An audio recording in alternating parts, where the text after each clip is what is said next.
do Senhor Jesus que Lucas escreveu no capítulo 7, a partir do versículo 11.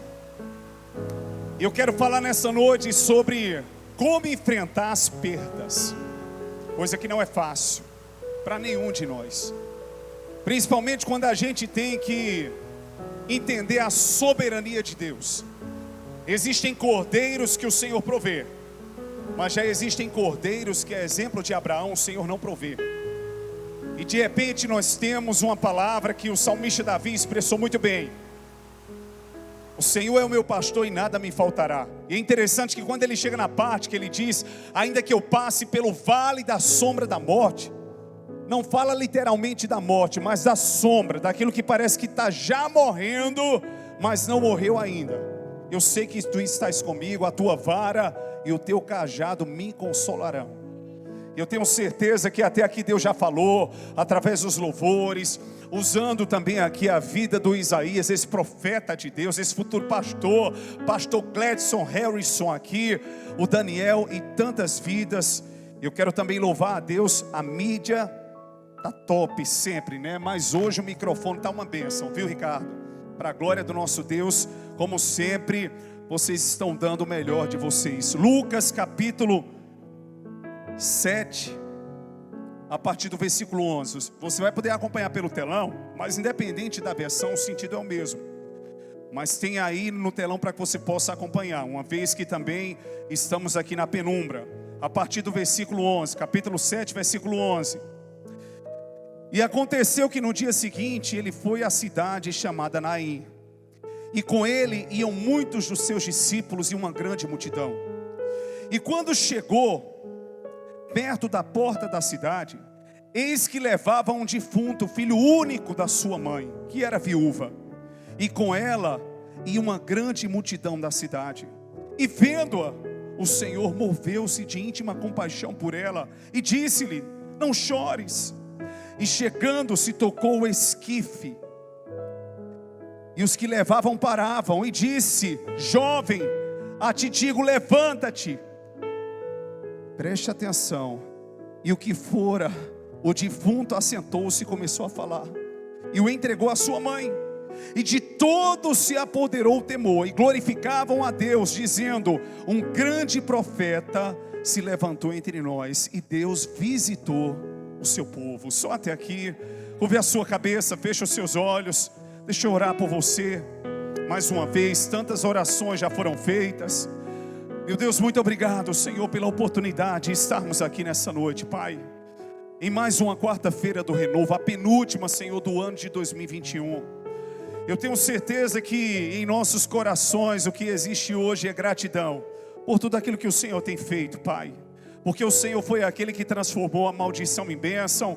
O Senhor foi aquele que fez do nada tudo. O Senhor foi aquele que fez o pequeno grande. O Senhor foi aquele que trouxe à existência as coisas que não existiam. O Senhor foi aquele que passou conosco pelo vale da sombra da morte. O Senhor é aquele que levanta o abatido do pó e o faz assentar em meio aos príncipes. O Senhor é aquele que supre a necessidade do abatido, do órfão, da viúva. O Senhor é a nossa provisão espiritual, emocional, financeira. Tudo vem de ti, tudo volta para o Senhor em glória.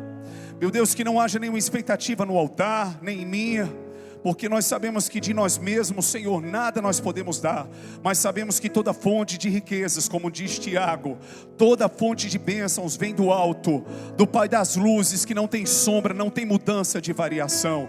Por isso, meu Deus, seja glorificado mais uma vez nessa noite, em nome de Jesus. Se você crê nessa palavra, diga aleluia e aplauda mais uma vez o nome do Senhor. Oh, glória!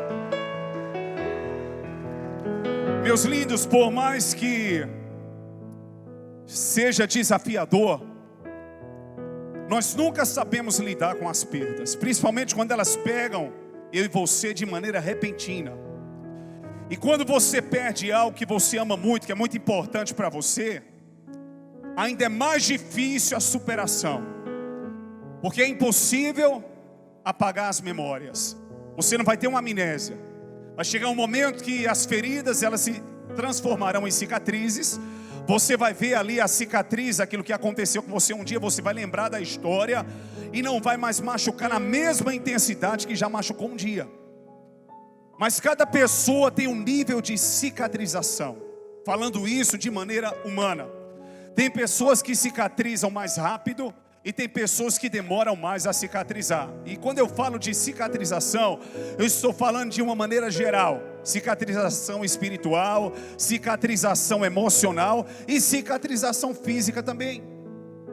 E nós entendemos que, por mais que isso faça parte da nossa vida, ninguém nunca está habituado ou acostumado com aquilo que é ruim. Não é verdade?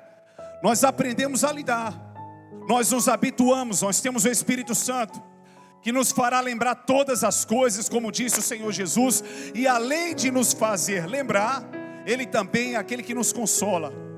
É interessante que quando Davi, ele perdeu o seu primogênito, filho de Batseba, mesmo sendo concebido em pecado, diz a palavra que ele buscou ao Senhor, era um homem segundo o coração de Deus.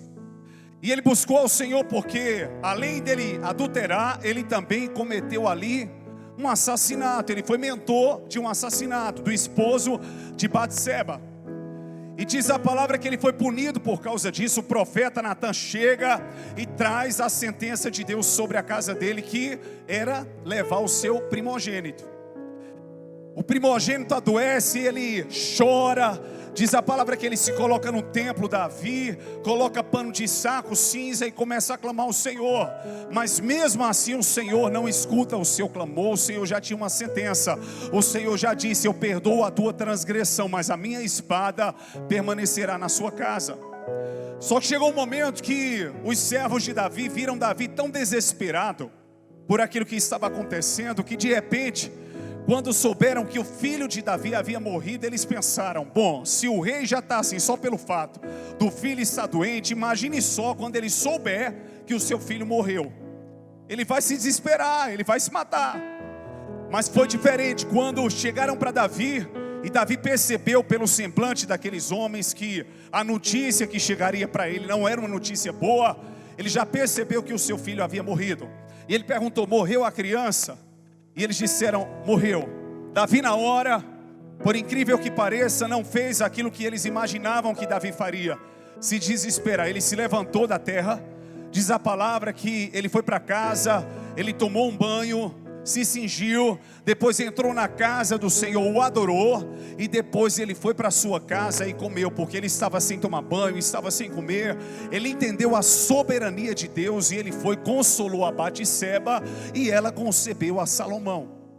Mas é muito complicado você entender os planos de Deus quando você está no meio do processo, quando você está com aquela dor agressiva. Todos nós que talvez já tivemos uma experiência, se você nunca teve, glória a Deus por isso, de perder alguém que você ama muito. Por mais que alguém traga palavras, é tão importante alguém te abraçar, estar ali junto. Mas a dor é tão grande que está no seu coração, que só o Senhor para sarar e só o tempo. Tem coisas que só Deus e o tempo é que realmente vão cicatrizar as feridas que estão no nosso coração. Então o Senhor Jesus, ele estava saindo de Cafarnaum. Cafarnaum era a cidade, origem do Senhor Jesus. Ele decidiu morar em Cafarnaum. Quando ele diz que o filho do homem não tinha onde reclinar sua cabeça, é porque ele não tinha lugar para parar, mas ele tinha a sua casa própria. Cafarnaum era um lugar onde havia praia, e Jesus morava em Cafarnaum. E para chegar na aldeia de Naim, que era uma aldeia pequena, pobre, mas que tinha por nome tranquilidade, porque era um lugar pacífico, era um dia andando. Então Jesus passou um dia andando até Naim. Nós não entendemos a princípio qual era o propósito do Senhor Jesus de ir para Naim, se de fato ele ia entrar em Naim, ou se ele estava passando apenas pela porta. Eu sei de uma coisa, que com o nosso Deus não existem coincidências. Ele é um Deus de propósitos, Ele é um Deus que marca encontros, Ele é um Deus que quando chega, Ele chega chegando. Ele é um Deus que quando toca, Ele toca para transformar, para mudar, para restaurar, para levantar, para trazer sobre o coração das pessoas a sua glória e o seu poder. Quantos creem nisso? Digam aleluia. Só que muitas vezes o Senhor nos permite chegarmos ao limite da nossa dor. Será que foi ruindade do Senhor Jesus ter Lázaro como amigo, e sabendo que Lázaro estava doente, não ter ido até Lázaro? é porque o propósito do Senhor era muito mais intenso e profundo. Não era curar, era ressuscitar. Será que o Senhor também, ele foi indiferente quando ele foi até a casa de Jairo? Porque ele para curar uma mulher. Enquanto ele para curar essa mulher, na verdade ela toca nele, a virtude é extraída, mas o Senhor dá atenção para saber quem havia tocado nele. E é interessante que nessa hora chega a mensagem: olha, não incomodes mais o mestre, porque a sua filha já está morta. E o Senhor disse: Jairo, não temas, crê tão somente. O Senhor não foi para a casa de Jairo para curar a filha dele. O Senhor foi para ressuscitar a filha dele. Agora a pergunta é, e o nosso questionamento é: por que Deus nos permite chegar ao limite da nossa dor? Por que o Senhor nos permite chegar ao limite maior das nossas perdas? Por que o Senhor não chegou em Naim no momento que o filho da viúva havia morrido? Ou porque Ele não chegou enquanto estavam velando o corpo? Ele chega exatamente na hora que já estavam prontos para enterrar o filho único de uma mulher que já havia perdido o seu marido. E como nós sabemos o contexto judaico, uma mulher viúva, por isso que Paulo falou tanto isso lá para Timóteo, que era pastor da igreja de Éfeso, para amparar os órfãos e as viúvas, porque elas ficavam às margens da sociedade, porque a mulher, ela dependia de esmolas quando ela ficava viúva, porque ela não tinha ali possibilidade de trabalhar, a não ser que ela fosse casada e o seu marido tivesse muitas riquezas, então ela poderia administrar juntamente com ele. Mas quando ela ficava viúva, os judeus também tinham como consciência de que a viuvez se tratava de uma punição de Deus sobre a vida daquela mulher. Se tivesse um parente próximo que quisesse assumir aquela mulher, então tudo bem, mas se não tivesse, ela tinha que permanecer viúva e às margens da sociedade. Mas pelo jeito e pelo que eu entendo aqui, ela era uma mulher querida. E o seu filho também, sabe por quê? Porque juntou muita gente no velório. E eu não estou dizendo aqui que um velório que tem muita gente ou pouca gente é porque a pessoa é mais querida ou menos querida. Ou é a consideração pela pessoa que perdeu, ou é a consideração pela pessoa que morreu. Mas eu sei de uma coisa: quando você vê uma multidão, pode ter certeza que aquela pessoa, ou a mãe tinha um valor especial naquela cidade, ou então o filho era muito importante. Mas a Bíblia diz que ela já era viúva e o único filho que ela tinha morreu. Diga assim para o seu irmão, diga: ela perdeu a única coisa que ela tinha. E um dos maiores amores que nós temos aqui na terra, depois do Senhor, é o amor por um filho. Eu digo isso porque eu sou pai e eu posso falar isso com autoridade. Interessante que quando nós vemos um filho adoecido, muitas vezes a gente quer se colocar no lugar do filho. Quando eu vejo uma ovelha doente, eu quero me colocar no lugar dela. Quando eu vejo uma pessoa com problema, eu quero me colocar no lugar daquela pessoa. Eu me coloco em oração e intercessão pelo amor que eu tenho por aquela pessoa. Então, de repente, naquele momento, Jesus ele vinha com uma multidão que estava disposta a seguir o Senhor Jesus. E a multidão, ela era valente, porque eles andaram um dia de Cafarnaum para Naim. Diz a palavra que dava um dia andando. Diga assim para o seu irmão: um dia. Então Jesus andava com pessoas valentes. Não era gente mole não. Podia ter gente que não cresce, mas que tinha gente ali que acreditava em quem era o Senhor e o que Ele podia fazer, o que Ele podia realizar. E de repente a multidão dos que estavam com o autor da vida se encontram com a multidão daqueles que estavam com o morto. De repente a morte se encontra com a vida. Uma multidão se encontra com outra. E onde foi que o encontro aconteceu? Diga assim para o seu irmão: na porta. Fala para o seu irmão, diga: na porta. E porta a gente entende que é lugar de entrada e de saída, sim ou não? Jesus ele vinha, ou ele ia passando ou ele ia entrando. Diga Jesus, fala para o seu irmão: Jesus ia entrando e a mulher vinha saindo. Diga assim para o seu irmão, diga: o que morreu não vai ser sepultado não. Fala para o seu irmão: o que morreu não vai ser sepultado não. Diga: pode entrar de novo na cidade. porque o autor da vida está entrando, e você vai entrar com Ele, você vai celebrar com Ele, você vai jubilar com Ele, porque quando Ele chega para fazer a diferença. Ele é aquele que diz a Lázaro: vem para fora. Ele é aquele que diz: filha, a tua fé te curou, a tua fé te salvou. Ele é aquele que diz: chama o cego, e ele pergunta: o que é que você quer? E o cego diz: eu quero ver. O Senhor diz: então veja. Primeiro princípio que eu quero que você entenda: como enfrentar as perdas. Quando você encontrar Jesus na porta, permaneça na porta. Diga para o seu irmão: permaneça na porta. Não se precipite em sair. Não se precipite em sair. Aí chega Jesus e move-se de íntima compaixão por ela, mas ele não diz que estava movido de íntima compaixão. Ele não chegou dizendo: eu estou com pena de você, eu tenho compaixão de você. Não, ele não falou. Ele só chega para a mulher e diz: não chores. Como é que você chega para alguém que perdeu um filho e diz: não chores? Jesus não revelou qual era o seu propósito. Jesus não disse: não chores porque eu vou ressuscitar o teu filho. Jesus ele não disse: não chores porque eu vou operar um milagre. Não chores porque hoje eu vou mudar a tua história. Ele não falou o que faria, como faria ou do jeito que faria. Eu sei de uma coisa: esquife era o caixão de madeira que levava o defunto. E de repente, quando Jesus diz: não chores, ele toca no esquife, e aqueles que conduziam o morto pararam. Segundo princípio: perdeu alguma coisa, chegou o momento de parar, porque Jesus está tocando. Se de repente Jesus ele faz assim, ó, pega na mão do seu irmão, pega na mão do seu irmão, pega na mão do seu irmão. Se ele está tocando, para tudo, para tudo.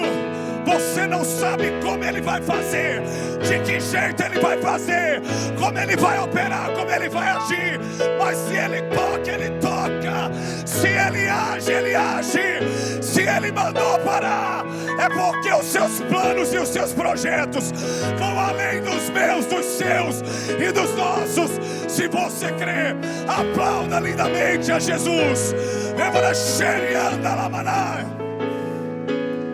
Para tudo. Pararam tudo.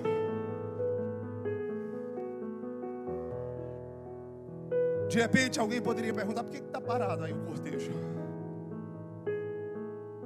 Se pararam, é porque sabiam quem era Jesus. Se pararam é porque ouviram falar quem era Jesus. E entenderam que não era qualquer pessoa que estava tocando.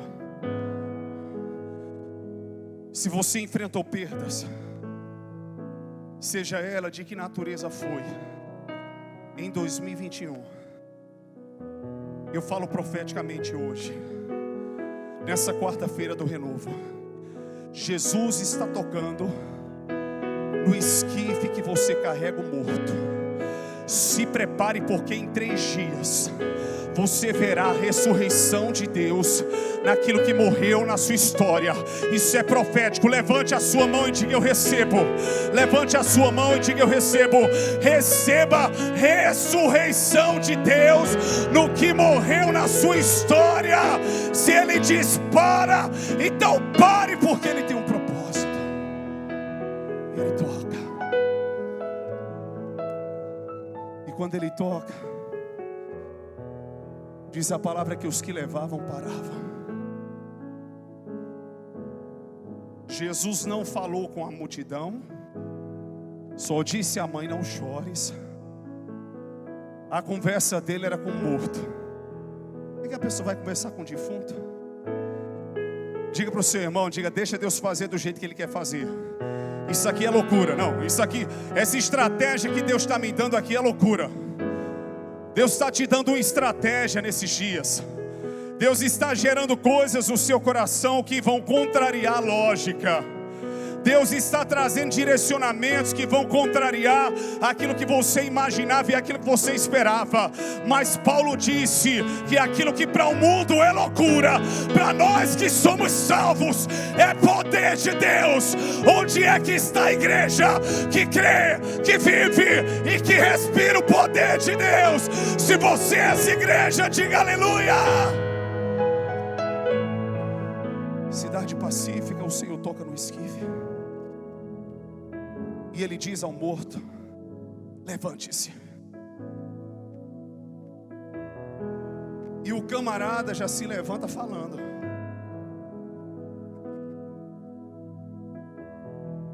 Tá igual meu irmão. A gente dormia no mesmo quarto. Tiago falava dormindo. As meninas também fazem isso. O que foi, Tiago? Não, porque natação amanhã ainda. Eu digo, menino, vai-te embora dormir. E falava ali dormindo. Diz a palavra que ele já ressuscita falando. Diga para o seu irmão, diga: Jesus vai muito mais além. Jesus vai muito mais além. Quando Ele restaura, quando Ele restitui a perda, a primeira coisa que Ele faz é soprar o fôlego de vida. Agora eu vou trazer uma revelação. Segundo a voz de Deus, no princípio todas as coisas foram criadas, e tudo se fez segundo a sua voz. Biblicamente, a voz representa trazer à existência o que não existe, criar aquilo que não foi criado teologicamente. Então quando Ele ressuscita com voz, falando. Diga para o seu irmão, falando. Eu não sei o que Ele falou, mas Ele ressuscitou falando. Diz a palavra lá no Evangelho de João que o Verbo se fez carne e vimos a sua glória como a glória do unigênito do Pai, cheio de graça e de verdade. Cheio de graça e de verdade. Naquela hora, diz a palavra aqui, Ele já se levanta falando. Sabe o que acontece no original? Isaías, vem cá.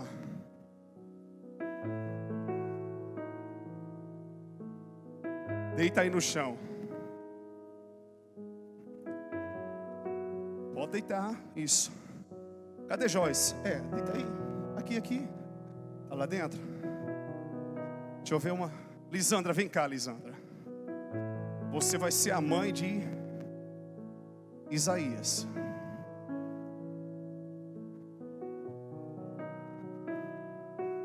A Bíblia diz que Jesus o entrega à sua mãe. Vem do original grego que diz o seguinte, pode pesquisar, teólogo que for, pode pesquisar em casa. Jesus pegou nos braços e entregou nos braços da mãe.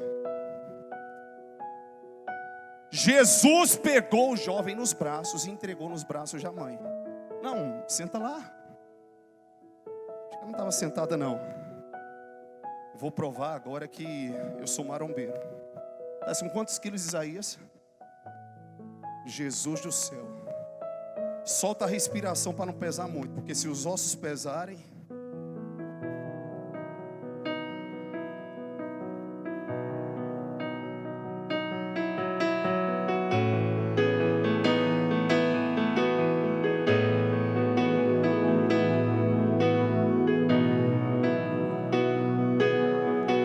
foi isso que Jesus ele fez.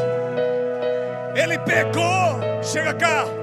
Ele pega. Foi fácil não, viu? Mas tá valendo. Vão sentar. Jesus pegou nos braços e entregou nos braços da mãe. Por quê? Porque o negócio de Jesus era com a mãe.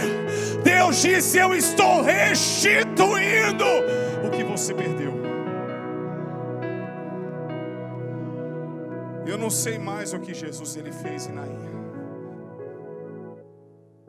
Mas terceiro princípio, quando enfrentar uma perda e Jesus chegar, fala para o seu irmão, abra os braços.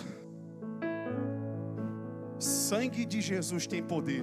Então deixando glória para domingo. Pastor, qualquer dia eu vou colocar você para ver se a musculação e o pilates está funcionando, viu?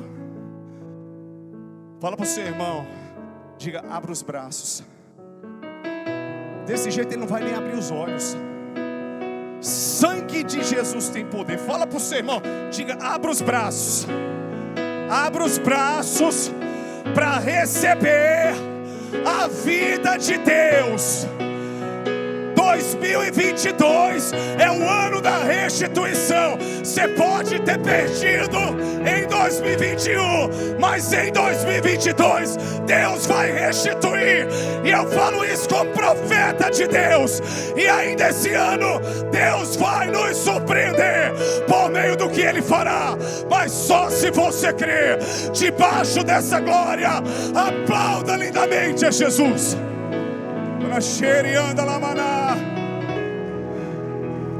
Receba cura. Eu agora vou entrar em algo pessoal. O ano de 2021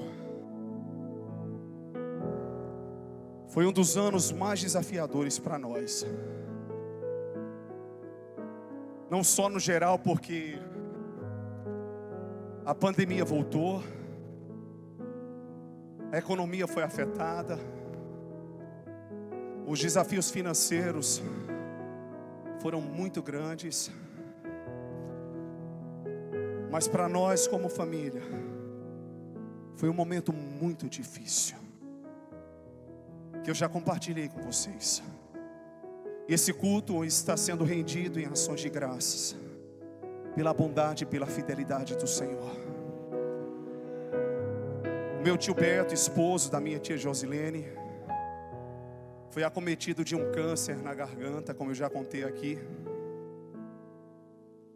Um câncer muito agressivo que ele passou por um tratamento muito invasivo, a ponto de queimar essa região do pescoço dele.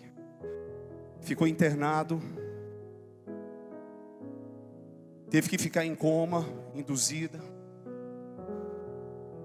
Teve algumas complicações que teve que voltar para o processo cirúrgico, porque alguns acessos foram removidos e eles tiveram que operar para colocá-lo novamente. E quando as fotos chegavam para a gente, do estado de saúde dele, eu dizia, Deus, só um milagre, ele viver. E ele e a minha tia Josilene com um filho, adolescente, pré-adolescente, João.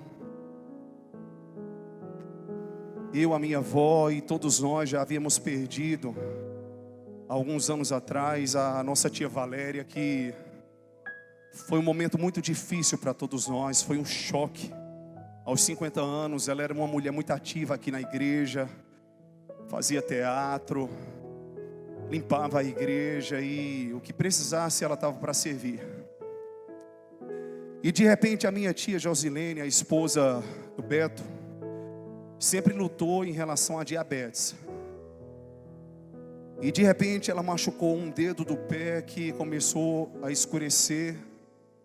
Consequentemente, juntando com o emocional de ver o estado do marido, ela passou ainda um tempo em casa, tentando se recuperar, mas fomos percebendo que cada vez mais ficava preto o dedo dela.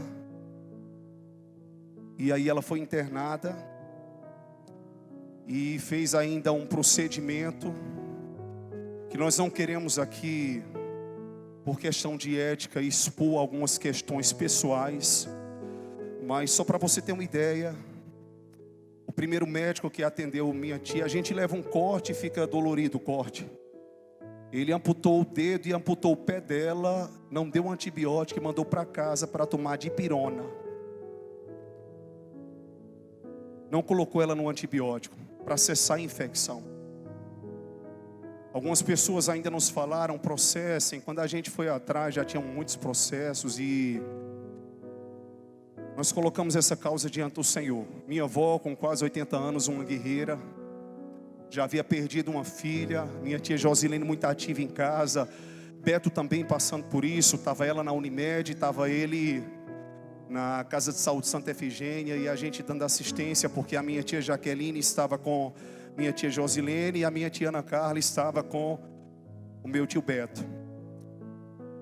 E de repente a infecção foi subindo. Alguns irmãos aqui se disponibilizaram. O Beto já havia recebido alta, voltou para casa muito magrinho, debilitado, traqueostomia aberta ainda. A gente mal conseguia ouvir ele falar. E cada etapa para nós era um milagre. Foi aí onde eu pude me concentrar mais na família, me dedicar, porque eu vi a minha avó já com idade tão avançada. Deus já levou os meus outros avós, só ficou ela. Veio a minha mãe também, tanto sofrimento e outras situações pessoais também que nós passamos, familiares, e tudo isso gerou muita dor em nós. Eu confesso que muitas dores. Mas eu confesso que foi um tempo de muito crescimento, de muita dependência de Deus, de muito aprendizado. Eu acho que eu cresci nesse segundo semestre. Eu estou falando do segundo semestre. O que eu não amadureci em 20 anos da minha vida. Eu pude rever os meus conceitos, os meus valores. Eu pude fazer uma retrospectiva na minha vida. E pude ver o que de fato era importante. E deixei de me apegar a picuinhas. E ano passado eu enfrentei a depressão, a crise de pânico, de ansiedade. Mas por incrível que pareça, parece que a cura para o que eu tinha de fato veio com a situação deles. Total, eu já estava em tratamento, mas quando eles começaram, aí Deus me deu aquela graça, aquela força, que eu cheguei no médico e ele disse: rapaz, você está bem, você está de alta, me desmamou, mas continuo tendo cuidados, porque é impossível voltar a estar como eu já estive um dia, porque a gente já sabe os mecanismos de defesa para que a gente não chegue naquele estado. Então, eu considero que eu também sou uma grande superação do que Deus podia fazer. E eu achei que eu iria afundar com essa situação familiar. Quando de repente minha tia foi internada, já um segundo médico começou a tratar dela. Ele detectou alguns erros médicos do primeiro médico. E ele chegou para ela, para minha tia Jaqueline, e ele disse: olha, eu vou ter que amputar sua perna acima do joelho, porque a infecção está subindo e eu preciso salvar a sua vida. E naquela ocasião foi muito difícil para nós. Ela perdeu muito sangue, ela precisou de doadores. Eu agradeço cada um daqueles que doaram sangue com tanto amor. Eu pedi num grupo lá e eu vi o voluntariado de cada um de vocês. Nós somos uma família. E em breve também vamos juntar as mãos para conseguir uma prótese para essa abençoada. Se cada um conseguir fazer um pouquinho da sua parte, a gente consegue. E eu digo uma coisa para você. Eu tinha certeza, humanamente falando, que esse ano nós íamos enterrar o Beto e a minha tia Josilene, que é uma tia-mãe para mim. Ela ajudou minha mãe a me criar. De repente, minha mãe, ela saía e ela dizia: para que você vai levar André? Né, mãe? Ela achava que a senhora podia ficar sem mim, mas ela não podia, né? Cuidou de mim de todas as maneiras. Eu disse a Deus: Deus, eu não vou aguentar isso esse ano. Já foi tudo tão difícil. E para finalizar, há pouco tempo, um irmão do Beto descobriu um câncer e em aproximadamente um mês ele veio a falecer. Já teve outro irmão lá atrás também, que por um caso de câncer também, nosso querido Jair, também o Senhor o levou. E a gente pensou também que ele não iria sobreviver. Mas aí, 2021, diga para o seu irmão, Deus é fiel. Ele foi fazer os exames não existe nenhuma metástase. Ela perdeu a perna, foi fazer os exames, não tem infecção nenhuma mais no seu corpo. E eles estão hoje aqui, cantando o cântico da vitória e oferecendo esse culto em ações de graças ao Senhor por tudo aquilo que o Senhor tem feito. Vem cá, meus amores. Vem cá, meu lindo. Você está forte, rapaz. Vem cá, meu amor. Te amo tanto. Você está aqui conosco. Vem cá. E ela falou: meu filho, no dia 22, um culto do Renovo, eu posso oferecer esse culto em ações de graça? O que é uma perna diante de uma vida? Não é isso, minha tia? Então ela vai falar um pouco. Cadê a intercessão e o diaconato já está aqui na frente? Haja coração, isso para mim não é fácil não, viu? Eu contei essa história porque na verdade a igreja já sabia, né? Mas tem alguns